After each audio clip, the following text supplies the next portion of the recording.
What does it take for a leader to lead during uncertain and turbulent times?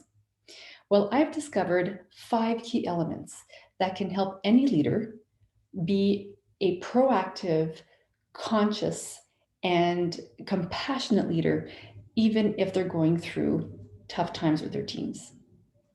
So, hi, my name is Daphne Walbridge from the First Year Principal. And today I want to share with you these 5 elements that are pivotal for any leader to lead with confidence and consciousness. The first element is to make sure that you're transparent from day one. I remember being a new principal. I had gone from the high school level where I was there for 20 years, and I was catapulted into the elementary level, specifically kindergarten magnet school. So I had to do a 180 when it came to getting acclimatized to this new environment. And I remember during my first day as a principal, I was in a staff meeting with my new staff, and I was very transparent with the fact that, yes, I was bringing a lot to the table, a lot of strengths, but I also had a huge learning gap. And I was transparent about this need I had to learn, and that I was going to be tapping into the strength of my team to help me narrow that learning gap. This put the staff at ease right away, and as a result, we had a very productive year. The second element I would bring forward is the importance of setting yourself up for success with a mentor. Now, again, when I became a principal, and even now as a superintendent, I always make sure to have 1 or 2 mentors who are there to answer questions, support me, and offer the resources I need to thrive. So when you're going through turbulent times, you have the support system to keep you on the straight and narrow. I would go a step further and make sure that you schedule in your time with your mentor. It could be once a week, twice a month, whatever suits your schedule, but make sure you add it to your calendar, because what gets scheduled gets done, and you need to keep that date. It's super important because it's part of your professional growth and an act of self-love, if you will. Okay, your calendar is going to get packed with meetings and tasks to do. Make sure this is a priority for you. The third element, which is very important in leading in turbulent and chaotic times, is to make sure you develop the skills to build a solid team. As a leader, you need to be able to work within a team and also know how to build a team.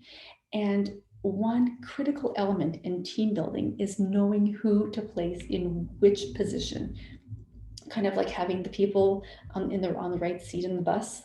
So it's the same thing. You need to be able to pick out strengths within your staff and know who to put in which position, and go a step further and let them know why they're being selected, for which strength, what are they bringing to the table, and why do you need them there. In doing so, you're going to help them feel validated, feel seen, and that their voice matters. And this will result in natural motivation from your team. You won't have to be on them trying to get them to do the work. They will be self-motivated because they know their voice matters. The other element I would add to this equation would be to know when a conflict presents itself, which it will, to know how to own your part, if at all, in this conflict. So what I mean by this is that a leader needs to look inward all the time. So when a situation presents itself, you need to be able to see if you've played a role unconsciously in co-creating this situation. I've had principals come to me who are frustrated sometimes, and just generally frustrated. And sometimes you get these flare-ups in meetings. They come out of nowhere. And as this unfolded a few times, I took a pause and I said, okay, is there anything I can be doing to help this person? Does this person need resources, training, more of my time, an ear, a sounding board?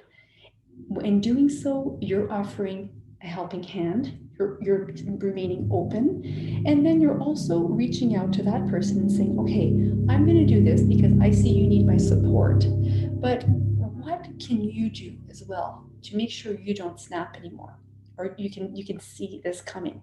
Okay, so it's to have that dialogue with your staff member as well. Next, it's really important that you read your body and you know when to take a break, you know when to take a pause. Oftentimes, as new leaders, we're going to want to go, go, go, especially during a time of crisis. But you need to be able to read your body. You need to be able to know when you need to take a break, step back, ask for help, and if necessary, take a day off to rest. Because you're like an athlete. Leaders need to manage their time, their energy, and their focus. And if you're running on empty, you won't be able to give to anyone. So it's very, very important that you monitor your body.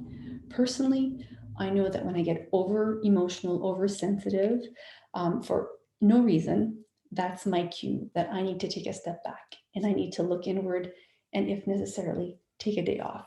So, this is some insights from me to you. Hopefully, this will help you lead with greater confidence and compassion and consciousness during a time of crisis with your team. So, just to recap, you need these 5 elements. You need to be transparent. You need to set yourself up for success with a proper mentor. You need to develop the skills to build solid teams. You need to own your co creation when a conflict arises. And you need to be able to manage your body to make sure you're resting and you're refueling so you are the best leader possible. You show up fully for your team. I hope this has been of service to you. If you need more resources, please make sure to visit thefirstyearprinciple.com. I'm Daphne Walbridge.